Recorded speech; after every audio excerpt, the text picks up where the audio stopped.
Hello, welcome to another episode of the Richmond BigFooty Tigercast. I'm your host Michaels, and with me tonight we have a very special guest. He played 63 games, kicked 39 goals across 3 clubs, and established sports management company Flying Start in 1994. Ricky Nixon, welcome to you. How are you, Chris? You must be a happy man. Very happy man. I must say I didn't expect to get the win, to be honest. I thought Adelaide were definitely the team to beat all year, but no, the boys played really well. Well, look, I think the last 2 years have shown that you've just got to get momentum at the right time, and they certainly did. And, they got belief and confidence, and there's no doubt the crowd was a bit of a factor as well. Yeah, I mean, the Bulldogs, I guess, showed that last year as well. They played their best football in September, so it was probably just more how comprehensive it was across the 3 finals games that kind of shocked me. Oh, absolutely.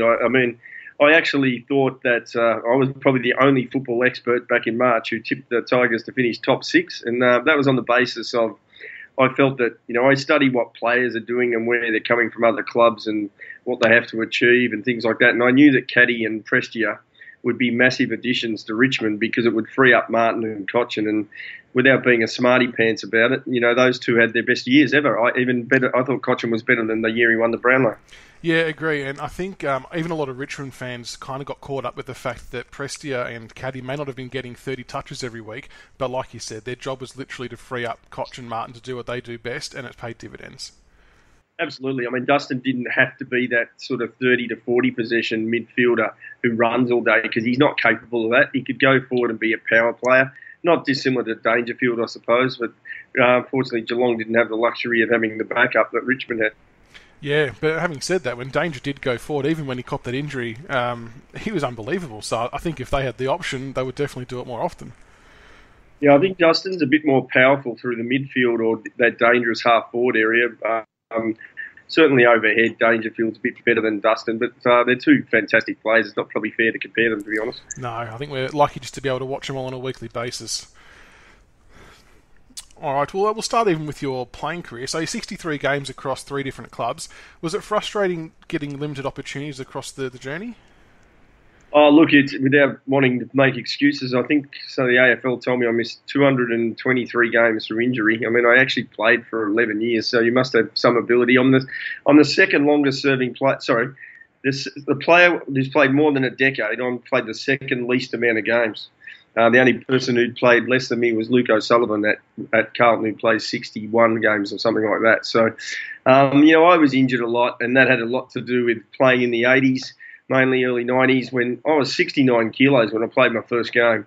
Just a skinny little prick from Bendigo. And, if I played now, I was a junior little athletics champion.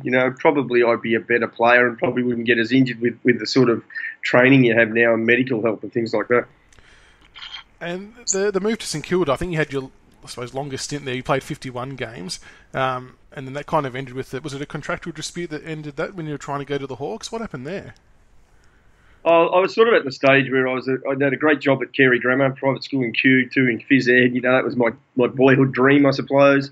Carlton Footy Club got me that early days. And I was at the stage where the injuries got... I remember I was playing a game at South Melbourne and walking home to Carlton in the rain because I'd been injured again and I was going to miss another 4 weeks. And I just walked home thinking, I just can't do this anymore. Play one game, miss 4, play another game, miss 6, miss a whole season with a knee reconstruction, things like that. It just got to the stage where it was very, very frustrating. And, I'm not the only player. At the end of the day, I was lucky enough to play one game, I suppose. Yeah, but I can understand the frustration, especially when footy's your passion and you've trained all your life to get to that stage and then just can't get that consistently on the park.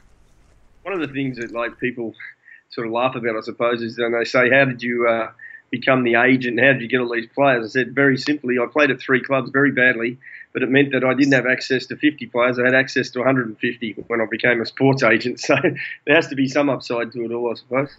And speaking, just backtracking to you playing football, I read you played a game this year, didn't you? And you got injured again.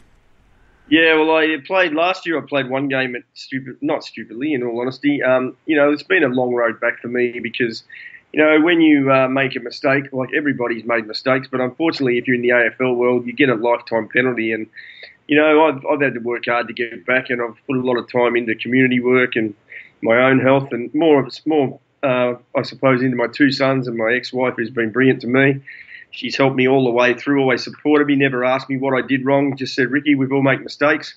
It's what you do about it that counts. And I'll never forget that. And, I've had to work hard to get back. And I played a game last year at Mount Waverley because I just wanted to prove to my sons that their dad was back. And then I stupidly agreed to, when Daniel Kerr couldn't play a game this year down at Warrnambool, I agreed to play another game. And in the first 1 minute, the ball came down and this big ruckman had it at his feet. And I thought I'd better just dive at the ball just to make it look like I'm having a crack. And he fell at the exact same time and landed on my shoulder and dislocated it just about down to my elbow. And I've never been in more pain in my life. And I was very lucky. I went to the emergency section. They said, Ricky, one of two things are going to happen. We're going to knock you out for 10 minutes. It's either going to pop straight back in and be good as gold, or you're going to have a shocking shoulder for the rest of your life, when it just miraculously popped back in. Wow. Did your son still respect the fact you dove in on the ball and caught the injury? I must admit, my son Mitch, who's the youngest, he's 21. He's a good little footballer, and he's Dad, time to give it away, son. He goes, there's only reason your shoulder popped out, and that is you have got one muscle around that shoulder whatsoever. I said, gee, thanks for the vote of confidence. At least you're out there having a crack, though. Yeah, that's right. I mean, look, at the end of the day, I'll do it again next year because I see it as that. It's just I'm not out there to prove I can still play football or something. I guess I'm fairly lucky because I'm genetically still very athletic, and I've never had a cold in my life, but I get a lot of injuries, I suppose, because my body is skinny and athletic. So if you can get out and do it, why not? Yeah, exactly right. So you established Flying Start back in '94. What made you decide to get into sports management? Kind of long story short here, but two things were pivotal in my start. One was I was working with a girl, Michelle Baumgartner, who was an Olympic athlete, and she had a succession of managers. This is when I was PE teaching at Carey Grammar. And she kept coming to work going, this guy's promised me a Mercedes-Benz on Monday and he's going to sponsor me, and it never happened. And this happened, all the time for a year. And I said, it can't be that hard management. It really can't be. And what a lot of people don't know is the AFL, of all people, Jeff Brown, who was the legal advisor at the time, who went on to be CEO of Channel 9, he called me into a meeting with Ross Oakley. Ironically, Ross sees me every day now for coffee in Bay Street, Port Melbourne, and said, we don't want to work against you. We think that someone who's played the game is great for the game. We know that agents are going to become big because it's big in America. We're going to send you to America and set you up for meetings with the NFL, the baseball, the basketball, etc. So I went to America, paid for my own trip, but they set up all these meetings for me. And to be honest, if they hadn't done that, if Ross and Jeff hadn't done that, I doubt I would have even got into player management. And I came back with all these ideas. The primary idea that put me on the map was I saw a thing called the Quarterback Club, and what it was the 10 best quarterbacks in the NFL were in this marketing group together, and I thought, hey, wow, why doesn't someone do that in Australia with Ablett, Carey, Dunstall, Lockett? And when I came back, I was lucky enough to put that together, and that put me on the map. So before you knew of those pathways that were going to open up in America, was there any nerves about, was this going to be successful?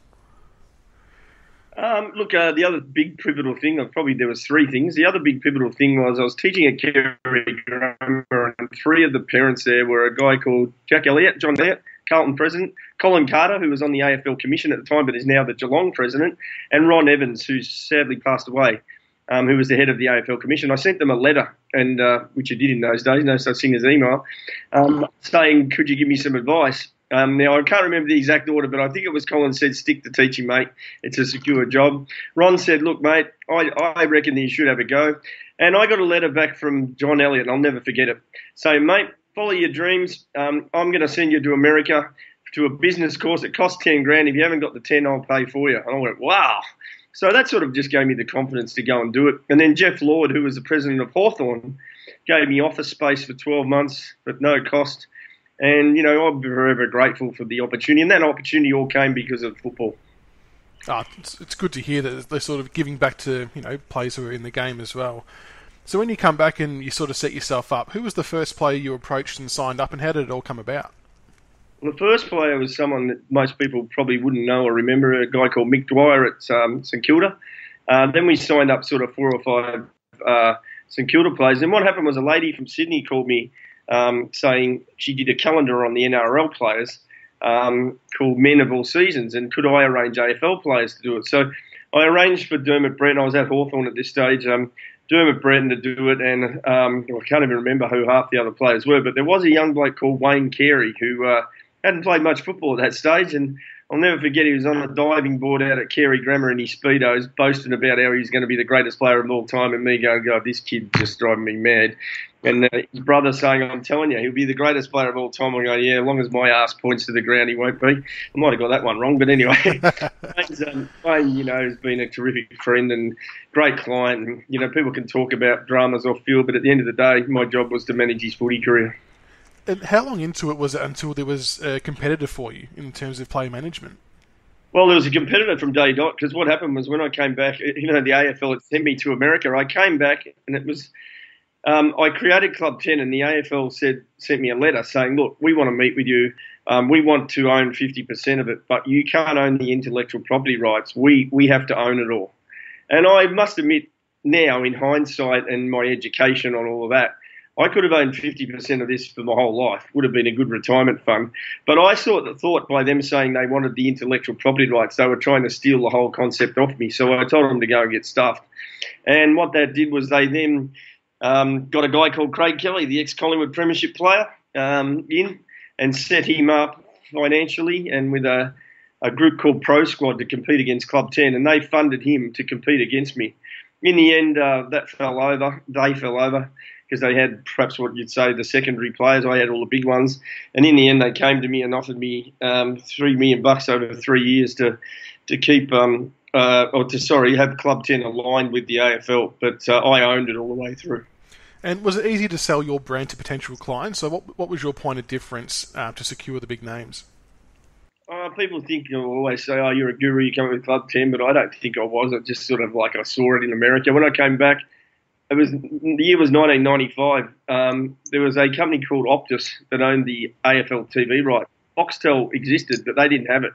I got this phone call from Brian Walsh, the head of Foxtel, who said, mate, we love your idea of Club 10. We want to sponsor you for $100,000 a year to sell Foxtel. So I had the AFL players, the big names, branded in Foxtel, which the AFL hated. And it actually made the public think that Foxtel owned the AFL rights, but they didn't. And then not long after that, I actually helped to succeed to negotiate the AFL rights to Foxtel. And to this day, they've had them since that day. And that was a pivotal deal. I had Telstra come to me. All the big companies were all just knocking my door down. It was like amazing times. I was probably working 18 to 20-hour days just on sheer adrenaline. And my wife would always be saying, come to bed. And I'd get up and answer my phone at all hours. And it was just really an exciting time. And it disappoints me now that the last decade, you don't see any great marketing ideas of players.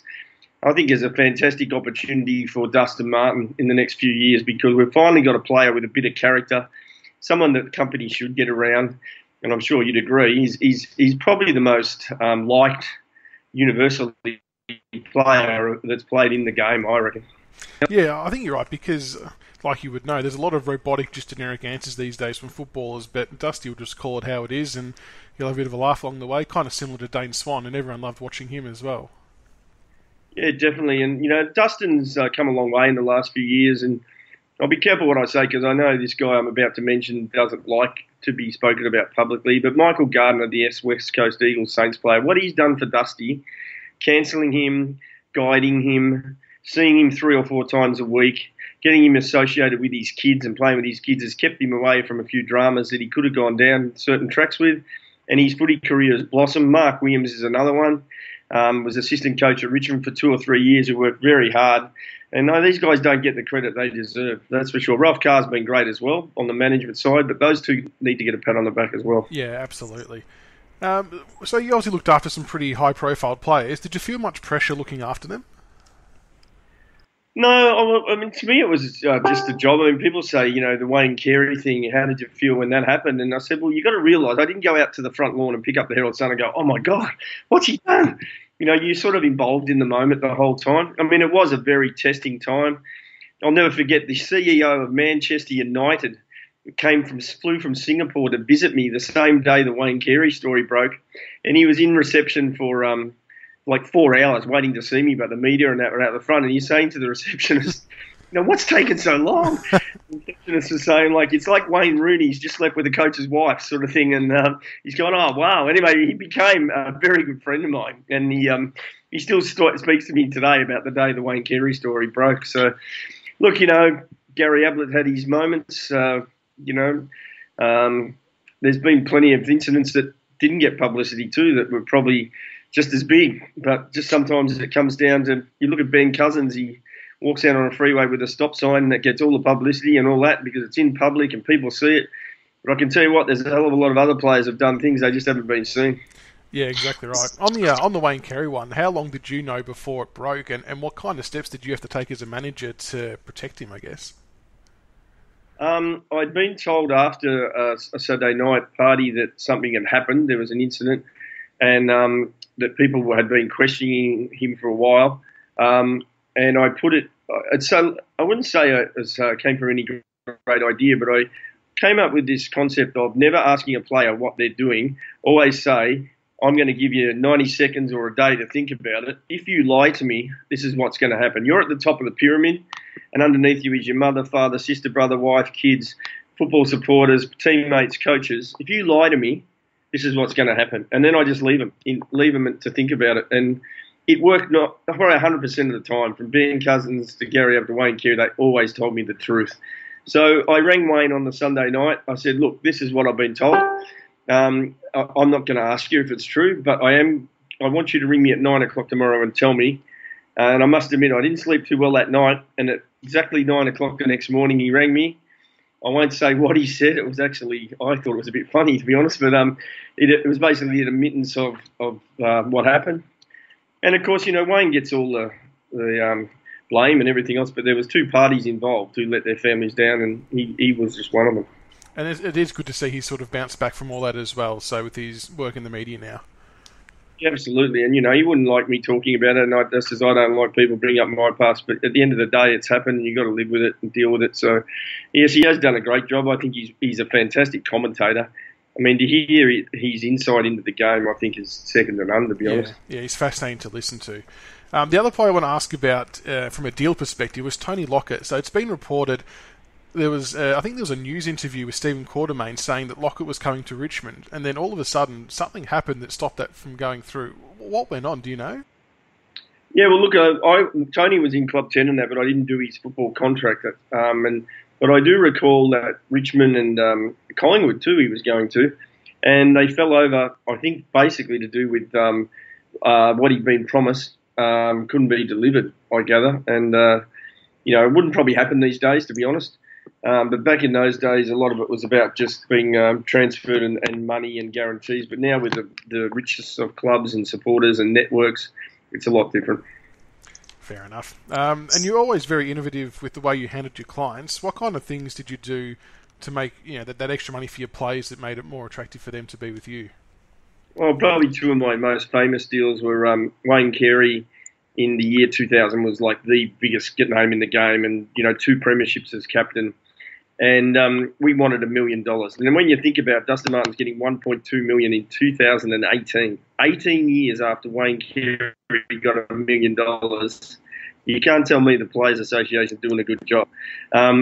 What happened was Greg Miller, the CEO of North Melbourne, said, look, we're happy to pay him $1 million, but we can only afford $600 in our salary cap. We're already at the absolute limit. I said, that's fine. So what I did was I registered Wayne Carey Promotions for $2. Sorry, sold Wayne Carey's intellectual property to Wayne Carey Promotions for $2, who then licensed it to Flying Start, my company, exclusively.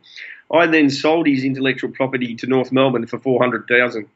There was nothing the AFL could do about it. It was quite within the rules. It wasn't cheating the salary cap. The $400,000 came to me. Wayne was then paid out $380,000. I kept $20,000 of it. And when he argued about that was more than 3%, I said, Wayne, I did the deal, mate. You just worry about it. I just got to get a new BMW. You keep the money. And the other big deal, which I thought was quite creative, was the year after when James Hird and Matthew Lloyd were at their peak. Essendon won a premiership. They couldn't fit both of them in. And don't worry about what the money was, but let's just say James wanted $600 and Matthew wanted $500, but they could only afford like $300.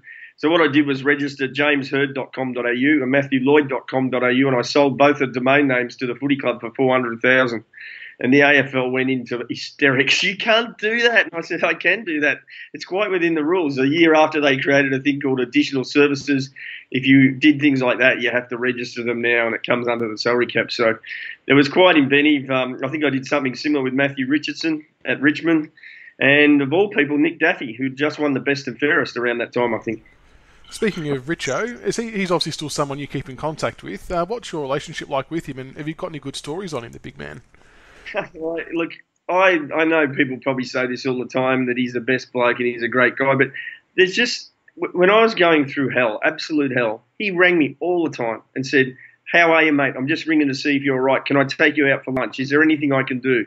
And like, whilst there was a few others that did that, there's a lot that disappoint me who now ring me up going, oh, good to see you back on track. And I'm like, yeah, well, you didn't ring me when I was down, when I looked after you, when you'd stacked your car into a baby's pram one day and I went to the scene and rescued you.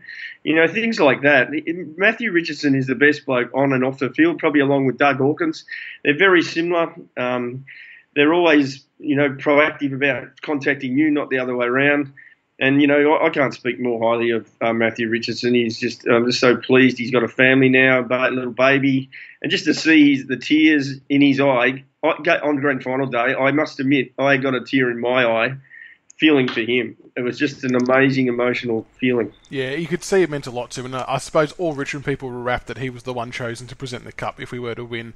And yeah, just to see him do the fist pump walking off the stage, he just couldn't help himself. He just wears his heart in his sleeve. Yeah, no, just an absolute sensational point. And have there been, I'm sure there has been, but have there been many clubs or players along the way that you found it difficult with?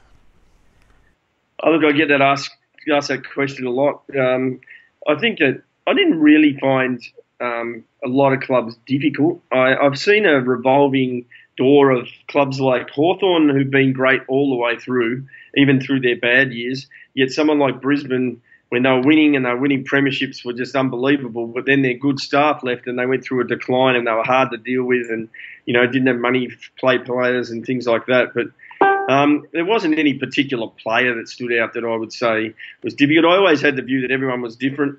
James Hird, very different to Wayne Carey. I used to say if there was a brick wall between where Wayne and James were standing and a football on the other side, who would get to it first? And the answer is they'd both get there at the same time. Wayne Carey had crashed the brick wall down and James Hird had to think his way around it. So everyone's different. Fair enough. And I suppose one thing that a lot of people on the outside don't understand the process of how it all works is when a player is wanting to move clubs. How does that work in terms of the process of approaching the other club and how early does that happen? Because it obviously must happen well before trade week because things don't just happen like this in a matter of a week's space. So how does the build-up happen to that? Yeah, most clubs would meet with me on a pretty regular basis. The one that I found didn't meet with me on a regular basis for 10 years was Carlton. And where did they finish for the last 20 years? But yet the clubs like Hawthorn and Geelong in particular, Sydney, those clubs would meet with me every second or third week. Ricky, let's just go out for lunch, buy your lunch. What's going on? Which players are happy, which aren't happy? Who do you think would move? Smart by them. Smart to get me on side, I suppose, to some degree. I mean, it never affected my negotiations, but, it's the ones that network the best. They're the ones. And they're the ones that at the moment, I can talk to them and they know I'm not going to make something public that would damage what they're doing. And when managers approach clubs, I'll use the Richmond one for example. So when Ralph Carr was dealing with Richmond, would he have known how much money we had in our cap to know how far he could push that deal? Yes and no.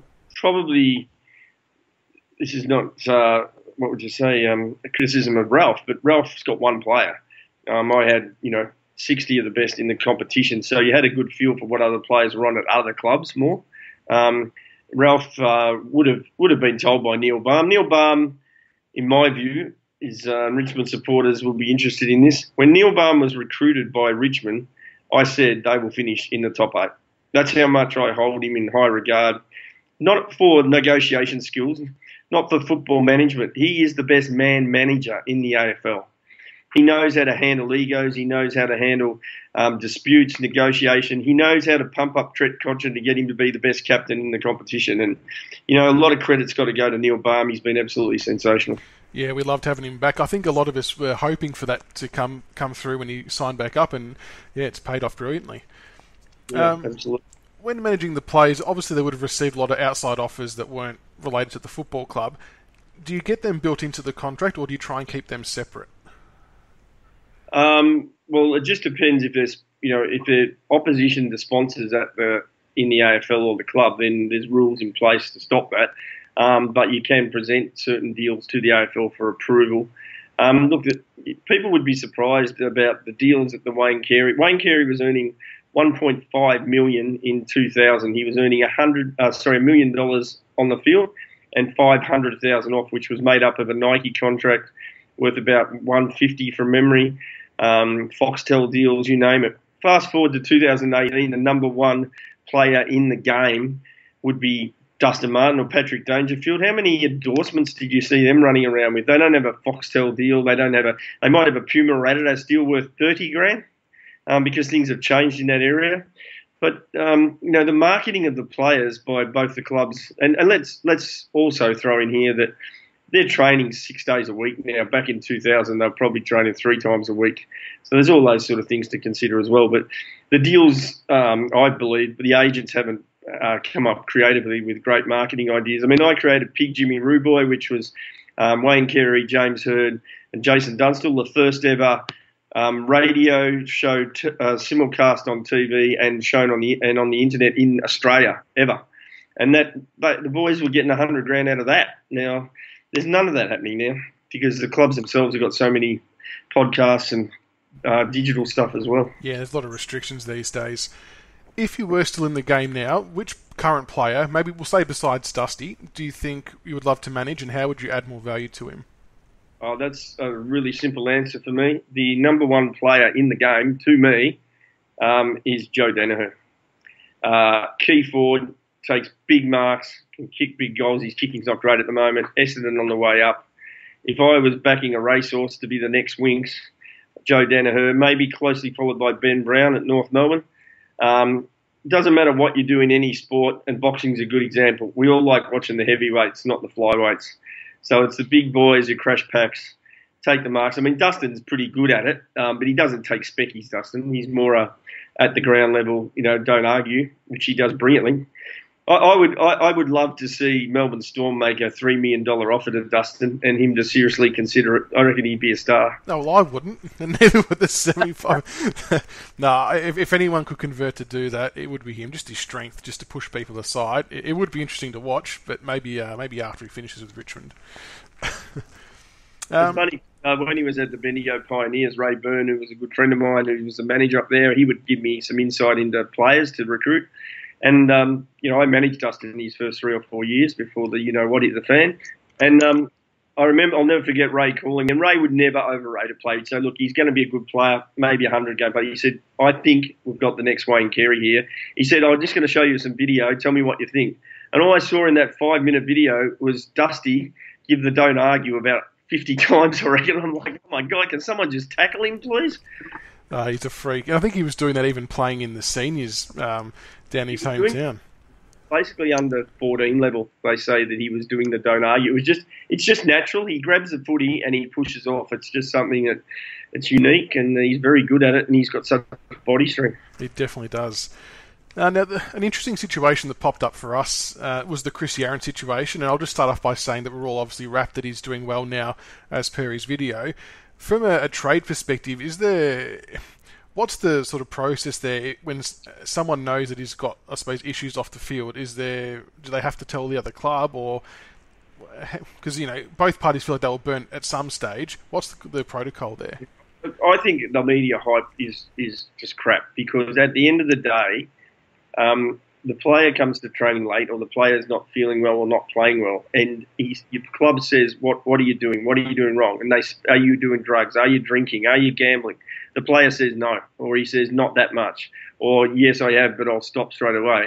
You don't actually see what people do. It's like most people have an opinion that they know everything I've done in my life, but yet no one's seen it.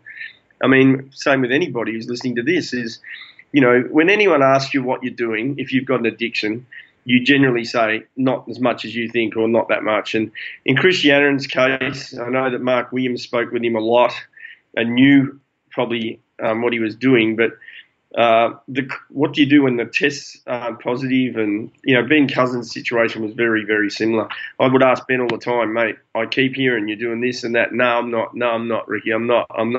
No positive tests. Just always being late and tired and everything at training. And that, like I said, we are glad that Yaz is back on track as well. Look, it's a terrible addiction that every weekend I go and speak at footy clubs. It's affecting country and suburban footy clubs massively, and I hate it. My brother, who's a senior detective 10 years ago, said on Christmas Day, if we don't legalise some drugs like marijuana and cocaine, this ice will take over the world. And I said, mate, you're an idiot. And now I'm thinking he was right. Yeah, it's a hot topic, and I'm not sure there's an exact solution to it, but it's getting out of control really quickly. I've heard you talk about a few times how individual, I suppose, accolades help play a part with incentives on contracts. Dusty, for example, winning the Brownlow, All-Australian, all that kind of stuff. How much does that get factored into players' contracts? I suppose it's icing on the cake at a superstar's level. You wouldn't have a superstar's contract that doesn't have a best and fairest Brownlow, probably premiership or Final Four type incentive clause in it, which would roll over into the next year. I did it with coaches.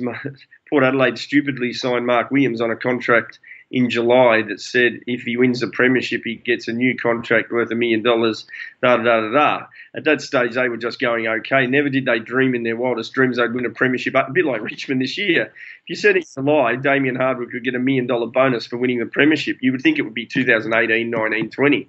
But then he comes and wins one 6 or 8 weeks later. That was probably the most clever deal I did that I didn't know was clever. And I'm sure you've had a few run-ins with some journos along the way. What are your thoughts on how the journos these days tackle topics? I mean, I feel like they're very invasive now. I mean, I look at Steve-O going to New Zealand to wait for Dusty. I thought that was a bit extreme. Is that what you think as well? Or? I haven't got a lot of time for them, and, that's not to do with what happened to me. It's to do with credibility and respect. For families and for players. I mean, some of the invasion into Ben Cousins' life and how it's affected his family, what I've seen happen to other players. I just can't believe the AFL doesn't protect its media accreditation a lot more. If you want to write absolute garbage lies that say are from a source and everything, we'll take away their media accreditation. Don't allow them to participate in our game. Show some respect for the players, the clubs, the coaches, and everybody else associated. Because you only got to look at Twitter. Is these fake names that just put up deals and people, because it sounds sexy, that Dyson Heppel might be traded from Essendon for Jake Stringer. Everyone cuts loose and spreads it and shares it. It's just a load of garbage.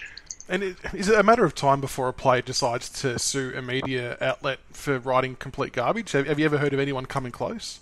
Well, the problem in Australia is the laws only allow, or used to, only allow for a claim of up to $250,000. Most big media organisations. That's why I tried to sue the Herald Sun, and was advised that they will just appeal it, and it'll cost you $200,000+ just to go to the Supreme Court. So the laws in Australia about defamation are absolutely bloody ridiculous. But having said that, I just noticed recently that girl, a comedian, the blonde girl, can't think of her name. She sued and got $7 million, didn't she? So maybe it's time to take on the Herald Sun. Yeah, and that's kind of what sort of made me bring it up, because as Rebel Wilson say, it was good that she took it to him and won out. So hopefully that changes, because like you say, players shouldn't have to be subject to crap written about them. And even the Essendon saga, when James Hird, like being on his doorstep, he's got his kids trying to go to school and stuff like that. Like there's just no need for it. The way Caroline Wilson conducts herself is an absolute disgrace. The way she spoke about James Hird's daughter. I know that a lot of people in the footy community were up in arms about it and just wanted to get rid of her out of the system. But unfortunately, she's protected by whoever else in the AFL. And, I just think that they don't have much credibility at all, journos now. The older journos, the Trevor Grants of this world, or to a certain degree the Mike Sheehan's, they had certain respect in the industry from players and managers, but I doubt any journo in AFL I'm not saying they're disrespected, but some of them are disrespected, but not all of them. Some like Mark Stevens, you mentioned him before going to New Zealand, but I find Steve-O pretty good, and a number of the TV journalists. It's more the newspaper gossip columnist type ones. And do player managers use journos as a mouthpiece sometimes just to drive up the value of their clients when it comes to negotiations? They used to. I don't see it much now. I'm not sure they wield the power that they used to, because there's 150 agents and the players are spread across, whereas when probably the 90s and early 2000s, there was probably only 3 or 4 key agents. I certainly used it to my advantage at times in return for favours back the other way, but it's not a prevalent thing. And you obviously released your book, My Side, back in 2016. How important was it for you to make sure that people had a chance to hear your side of the story? Oh, look, it was something that was 3 years in the making. I was going to do it, I wasn't going to do it, I was going to do it. It came down to my wife and kids and what they wanted to do, and they got to the point where they were sick of the haters on social media, the rumours, the innuendo. It was important for me to get my book out and get the message out there, and it's been a massive hit. Every weekend, probably for 18 months, I'm booked out every weekend, going around footy clubs around Australia. And I love it. I love the local footy. I love meeting people.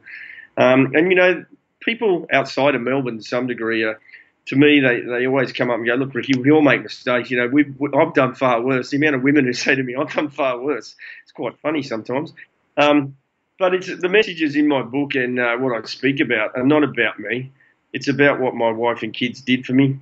I mean, when your son sends you an email and says, I lost my dad, I lost my footy coach and my heart is broken, I was shattered. And what this kid had been through, I went round to visit my wife and my son Mitch, who, as I said, had been through hell and back. He hadn't spoken for about a year, and I decided to put myself into rehab in a mental health hospital in Queensland. And I needed $30,000 or private health insurance, and I just lost $7 million. That's how much it's cost me. And I didn't have private health insurance. I stopped paying it 6 months before that. And I rang my wife, Jude, and said, look, got to go to this hospital, but I haven't got 30 grand. I haven't got private health insurance. She said, you have? I said, no, I haven't. She said, you have. I've been paying it for 6 months because I knew this day was coming. I drove around to the house just to thank her. And Mitch was there, and I said, Mitch, is there anything I can do for you? And he wouldn't answer. And I said, Mitch, he was looking down at the table, please, is there anything I can do for you? And he looked up, and this will haunt me till the day I die. He said, yep, I just want my dad back. All I want's my dad back. And I think, oh. And I tell that story every Saturday night, and the people who come up to me who are affected by what I say, and they've been doing things that perhaps haven't been great for their family, or they've been cheating or drinking or gambling, and that I actually get a fair bit out of helping them, I suppose. Absolutely. And the rehab was obviously a big step for you to get through all this, because you obviously went through some pretty dark times. Was there any other steps that you needed to take to make sure you come out the other side all okay? I think the biggest challenge for me has been, the loss of everything that you had and not going back. I mean, you still do. It's only natural. But, there's times I sit there going, why did you do that? But I can't change it, and that's just me. At the end of the day, I do things. I'm an adrenaline junkie. I'm a risk taker. That's what made me successful, and I guess I've got the faith that, I'll have a few good years coming up before I just stick to the plan, and it's, make sure your sons know that you're treading the right tracks and doing the right things and getting out in the community and things like that. And you're back on the scene now, and it is great to have you back in, and everything's going well for you. So the How to Be a Sports Agent online sort of course, how did that all come about, and how's it all going for you? Yeah, it's been great. This year I really enjoyed it because there's been this big turn this year.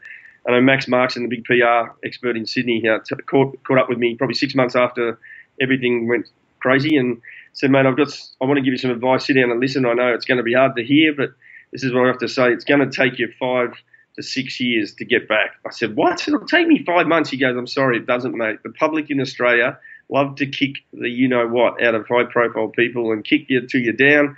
And after 5 or 6 years, they go, oh, what have we done? Are you all right? Can we help you back? So back to the course is, I started doing the course again about 3 years ago. But what I've noticed this year is a lot of people wanting to know about trades and wanting to know about doing management and the inside. And I actually get a great thrill out of training and educating and coaching people now. I mean, everybody wants me, even people at the AFL, to go back to player management, but I can't. I never will after the way I was treated. And it's just, you got to find new mountains to climb. And if anyone listening to this has got some challenges mental health wise or addiction at the moment, the key to it is simple.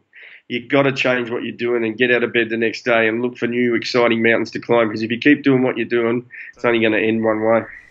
Yeah, that's great advice there.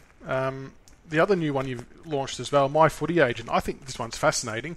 It's, in simple terms, it sounds like it's basically a dating website, like a matchmaker thing for clubs and players around the country. Yeah, it comes down to this. If I went back to player management, I always say there's no way I'm going to have coffees with players and buying Brownlow dresses for their girlfriends and tickets to the tennis. So I came up with the idea for country and suburban footy, which ironically I'm just relaunching tonight in a new way, which is footy clubs are patiently waiting for my email in the next hour, is you go online, you pay a subscription of $350 as a footy club. It gives you unlimited recruiting for the year. What you do is you type in Ruckman, and all the Ruckmen come up around Australia that are on my website, and there's a lot of them. And you then contact me with the name of the player you wish to speak to, and I give them the phone number due to privacy laws. And, yeah, it's going really well. I'm enjoying it. I love dealing with country and suburban football. I think it's a brilliant idea. So the clubs are always trying to find new recruits, and that's just opened up a whole other option for them.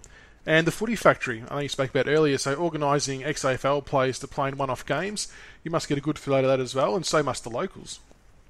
Yeah, it's like, I sound like a broken record here, but I don't seem to be good at coming up with ideas. It's more once the initial idea happens, I'm very good at making it into a very good idea. And how this all started was Daniel Kerr, the West Coast Eagles player, rang me late last year and said, I want to try and play a couple of games of football, and get, some money in because I'm broke and, I'm got some drug issues and all that sort of thing. And I said, mate, I'm happy to help you, but I'm not going to judge you. I've read the newspapers, I've seen the TV. You have to make the effort to come and see me in Melbourne, and I'll give it serious consideration. So he flew over here, and I'll never forget the day I saw him, because it changed my view on a lot of things as well.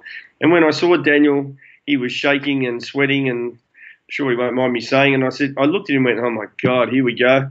And I said, what's up, mate? What's right? And he goes, I'm just feeling really anxious. And I said, why? And he said, because I think you'll reject me, and if you do reject me, I've got nothing else to do in my life. And I said, well, mate, I'll give you 3 minutes. It's like the 90-second rule when I said to Wayne Carey, tell me the truth. Tell me, mate, what you did wrong. And he went bang, bang, bang, bang, bang. I went, stop, I believe you. And I've never known a kid who's so honest in his life. He just told me some stuff that blew me away. And I said, I'll give it a go. That night, I put on Facebook that he was available for games. And in the space of 24 hours, there's only 14 Saturdays before June 30 cut-off of clearances. He got 14 clubs booked him and booked me as well to speak. And we had 137 clubs on the wait list. And I went, wow, this is Daniel's idea to play this game. I never dreamt that it would be my saviour in respect to. But then what happened and what developed in the first 2 weeks is we went out to these footy clubs. We got there at lunchtime. Daniel got changed, went to play. The girls' footy team would be playing. I'd go out and speak to them and give them a chat about football. And then the junior footy clubs would be on the other over. We'd go and take a clinic with them. Then you have past player reunions, and I'll do a bit of a chat with them or a comedy show. And then that night we do a big sportsman's night and hang around for the night. So it's became a massive hit. Barry Hall played out at the Basin, and there were 6,000 people turned up paying $10. That's $60,000. Throw in that another 30 or 40 grand. They made some very, very big money, the Basin Football Club. But he's unique, Barry Hall. He's a massive draw card because of his reputation.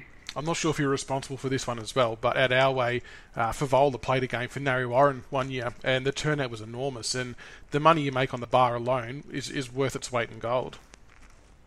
Yeah, well, Brendan, I guess, look, Brendan wasn't first to do this because AFL players have been going back to their old clubs, forever. But Brendan turned it into, and he's a good friend of mine, Brendan, and he made it this sideshow, because he was in the media, he was a celebrity. And he plays full forward. And the lesson I've learned this year, because Daniel Kerr played probably half the games in the field and that, is play these players at full forward because they're way smarter than the other players. Usually they're way stronger. They know where the ball's going. They're going to kick 4 to 10 goals, no doubt. And that's what the crowd wants to see. Yeah, that's what the crowd wants to see. So Barry and Brendan are the most successful financially for these clubs, although Daniel Kerr did a pretty good job this year, and some other players, Campbell Brown and Russell Robinson's fantastic. He still takes speckies. He's amazing. This year's been the biggest names retire ever in the history of the game, but whilst clubs are bashing my door down trying to get players for next year, I think most, like Luke Hodge is playing in Brisbane. Nick Rewalt won't play any of these games, I believe. Bob Murphy, maybe. The one I wanted was Stevie Johnson because he's a consummate entertainer. But Stevie just got an assistant coaching job at Sydney, so it's making it pretty tough for my talent next. There's definitely a long list to pick from this year. Before we get into some trade stuff, I just want to go on to Dusty Martin again. He obviously rejected quite a big offer from North Melbourne, and I'm pretty sure you come out and said that by staying a one-club player, he'll definitely recoup that difference along the way. With all the accolades he's won this year, he's obviously going to go fairly close to making up that difference in a very short amount of time, isn't he? Oh, look, in my mind, he's probably made it up already. Winning the Brownlow, the memorabilia that'll come with that, the premiership stuff. I mean, I know, I'll be careful what I say, but I'm seeing Ralph Carr next week, and I've probably got $100,000 of stuff for him already. That it's up to him if he wants to do them. I mean, so that difference with the North Melbourne offer is nothing. It's now just it's actually 500 less than what he'll get over 10 years, because when he retires, every Richmond supporter is going to love him. Every person who's a businessman and wealthy will get behind him. He's going to be an icon at Richmond forever. Last 6 weeks. And the last one before we get on to the trade stuff, and I know you can't say much about this, but you've caught up with Benny Cousins recently, just because he's got that Richmond background as well. Is he going well? Is his health all right? Look, I was pleased. I saw Ben about 4 or 5 weeks ago, and look, he's got a long road ahead of him. It's no hidden secret that what he's been doing, and it mightn't sound great, but the best thing for Ben is probably where Ben is now and staying there for a bit longer, because not being in public takes away the temptation and other things. And, he's finding it difficult, the loneliness and everything else in there. But at the end of the day, it was probably the last roll of the dice, because I genuinely feared for what the next public problem was going to be. And, I can't say much more than that, other than everybody hopes, and we, like Richmond supporters and West Coast Eagles supporters and football supporters in general, that Ben can come back and shine in the next few years. Absolutely, yeah. We do definitely wish him all the best and hope he gets back on track. All right, we'll move into the trade stuff. This is your hitting zone. You've been very active on Twitter with all your tweets, and you tell it how it is, all truth, none of this made-up bullshit. So what kind of trade news do you expect to happen in the coming days? Oh, look, I think the big ones in the next 24 hours. The big one that's come up today is I know Geelong have got a very strong interest in Jack Watts. I think they know, and most people know, they fell down this year because of the lack of another forward with Hawkins that could hit up at the football. They had sort of slower, power marking type players a bit. Essendon's been the interesting one. They've been the most active so far. Doesn't mean they will be in 10 days' time when trade week finishes. But Stringer, Devon Smith from Greater Western Sydney, and Adam Said from Gold Coast Suns, who wants to return home to Melbourne for family reasons, they could all possibly indicate tomorrow that they want to go to Essendon, which creates a very interesting situation with the picks that they've got. Whether they'd be prepared to trade it, and I'm only throwing these guys' names up, I don't know if they would, but Zach Merritt or a Langford or someone like that, younger players there that they've already put some development into. Some of the other clubs, Richmond, of course, people will want to know what's going on there. Look, Richmond have got 3 possible father-sons in the next few years coming through. Broderick, Naish, I can't think of who the third one is. Lambert, is it? Lambert, yeah. Yeah, like I've seen the whole 3 of them play. Outstanding young players, not trying to say they're going to be 250 game players. They have to consider that. They have to consider draft picks. If I was Richmond, I wouldn't. And they're going to have serious salary cap problems the next few years. So they don't have any superstars about to retire like Geelong or Hawthorn do every couple of years. So they've got to be considerate of the players they're developing. Look, don't forget they've got a VFL team that probably should have been premiers as well. So for Richmond, I know they had some interest in Sachi from Brisbane, but I believe he's now decided to return to Brisbane. And I think they originally had some interest, I don't think they did, in Jack Watts, but that was before they won the premiership, and they've now seen a functional forward line. And hence, I think they'll just go back to the draft, Richmond, and just rely on draft picks. And the other big one was Jake Lever, obviously nominated to go to Melbourne. Do you buy into the reports about the Adelaide leadership group being a bit shitty about that and asking for him to be dropped and all that kind of stuff? Well, my understanding is that they did, and that the captain did. He hasn't come out and denied it. That I can understand. I'm a Tex Walker fan. I can understand his angst at what was happening. But, it probably created a rift right when they didn't need it. It's not why they lost the grand final. Why they'd fly to Queensland for a couple of days, fly back to Adelaide, then fly to Melbourne and play in the grand final is just defies belief. Everyone in the sporting world knows flying is the worst thing for you if you've got to play sport, whereas Richmond didn't go anywhere. So, the Lever one is certainly called disharmony. I mean, there's been a lot of talk about Sloan wanting out, but probably at the end of next year. People at Adelaide have said to me, what's chicken, what's going on over there? And all I can see is that whilst they're a very good team and deservedly finished top of the ladder, they seem to me to be a team of individuals a bit. Whereas you look at Richmond this year, what a great team they were. Even little things I picked up on Trent Cotchin saying, I took the young blokes for coffee the other day, or went round to so-and-so's house, or Rioli's staying with the coach. You think, wow, this team really gelled. With the, I suppose, disharmony, obviously in the NRL, they're pretty open about the moving to a different club, even during the year, and they still play out the rest of the season at the current club. Is that something that we should look to go towards, or are you not a fan of that? I'm not a fan of that at all. I think it's not good for the game. I don't want to see, I don't want to see, players like Dustin Martin saying in June or July, I'm off to Adelaide, and you play Adelaide in the grand final. I don't think anyone wants to see that in AFL. I think the free agency itself, to be honest, when it came in, I was an agent. Every agent in the world loves free agency. I told the AFL it'll stuff the game if you don't get it right. There was the least amount of free agent move this year. I forecast that back in March as well, only because my view was it was going to be a very even season. So why, as a free agent, would you leave when every club you're at? There's not really a club that didn't show something apart from probably Collingwood based on reputation, but even Brisbane and Carlton showed some great young kids during the year and some great form. And, it wouldn't surprise me who wins it next year, that's for sure. All right, I'll throw a few other names at you for trade speculation. Tom Lynch. Have you heard anything with him? Yeah, look, I mean, every club's into him, but, he's got a year to run on a contract and he's not leaving this week sort of thing. The decision will be made during next year. He'll be the Dustin Martin of 2018. But Keith Ford's the answer this year. I thought Jack Rewalt was terrific with the way he went about his game this year when he was so used to being a hit up at the footy mark and kick a goal guy. His defensive work, especially in the first quarter of the grand final, I thought was terrific. So I wouldn't be getting too excited about the Lynches of this world. My belief is that the Ruck Rover type, the Fifes, the Dangerfields and Martins for that, they're going forward and kicking goals. They've become the number one players in the game, not the key forwards. Yeah. Bryce Gibbs, is he going to get back to Adelaide? Could be trying again. Oh, another player that perhaps, to me stands out as an individual, not a team-orientated player. And it's ironic that the club that wants to recruit him is getting a reputation for that. So, that's no slight on Rice as a player. I think he's a terrific player. I thought he was very good this year team-wise, but it sort of just says a bit about you, I reckon, when you want to go home to the club where you're from. But, good luck to him. He might prove me wrong. And any other hidden bombshells that no one knows about yet? Are you going to go bang? Well, you should have given me a hint that you wanted one, and I could have thought of that one. Look, certainly the S01 tomorrow is a big one, but most people are over it anyway.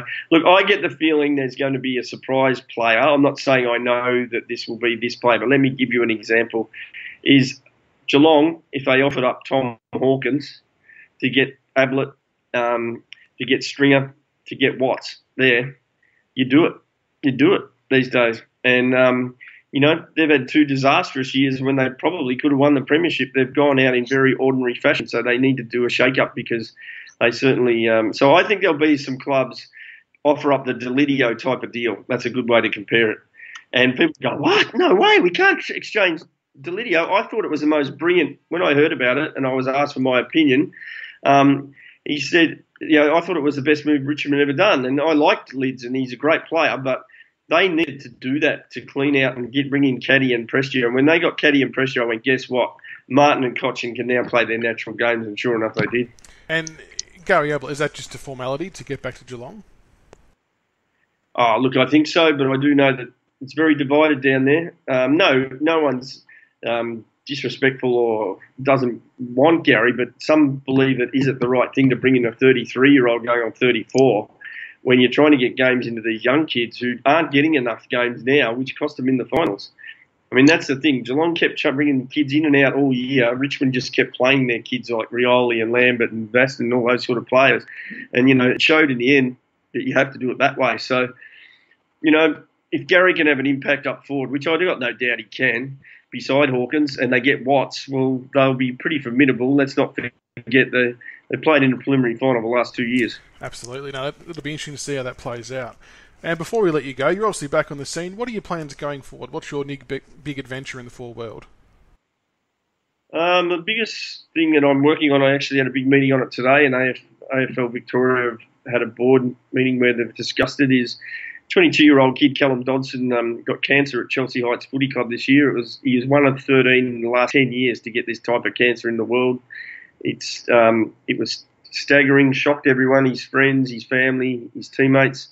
I was asked to host a fundraiser for him, and I wanted to come up with something that would raise money but be fun and people would get around. So I came up with this idea of Kick for Cancer, where you have to kick a football 30 metres into a wheelie bin, like a hole-in-one, and you pay and the money goes towards the charity. What I want to do and hope to do, and I'm very up and about, is to get Kick for Cancer to be played at every footy club around Australia within 5 years on a National Cancer Day. So every club participates, half the money stays with the club to go and assist people with cancer around the club, etc., or anyone that they feel. The rest of the money goes back into the foundation to distribute for research and to nominated people or whatever. So, I've always spent my life helping people. It's got to be about others, not about you. No, it's a very worthy cause, and we really hope it takes off, and hopefully you can share all the information and everyone can jump on board. Finally, you're obviously doing your public appearances. If anyone's interested, what's the best way they can contact you? The best way to contact me is, believe it or not, life's changed, hasn't it? Everything's via Facebook these days. So you can contact me via Facebook. I've got 2 accounts, Ricky Nixon or Ricky L. Nixon. Or you can email me at info@rickynixon.com.au. Already got a lot of cricket clubs lined up for over the summer, so I'm looking forward to that, including a few golf days. So anyone who's interested in that. Or I'm doing a lot of business chats now, going out and speaking to businesses at staff meetings and stuff about when you actually make a mistake, how you can rebound, be positive, get out there and that sort of thing. So, yeah, I love it. Very good. Well, Ricky, thank you so much for your time. It's great to see you back up on your feet and in good health and all that kind of stuff, and we really appreciate your time coming on. Thanks very much, Chris, and go the Tigers. Always go Tigers. Cheers. See you, mate. Thank you for listening to another episode of the Richmond BigFooty Tigercast. Be sure to subscribe to the podcast on iTunes and YouTube so you can follow all the roast and toast, the reviews and previews, and all topics Richmond. Also keep an ear out for our special episodes of interviews with past players. Go Tigers.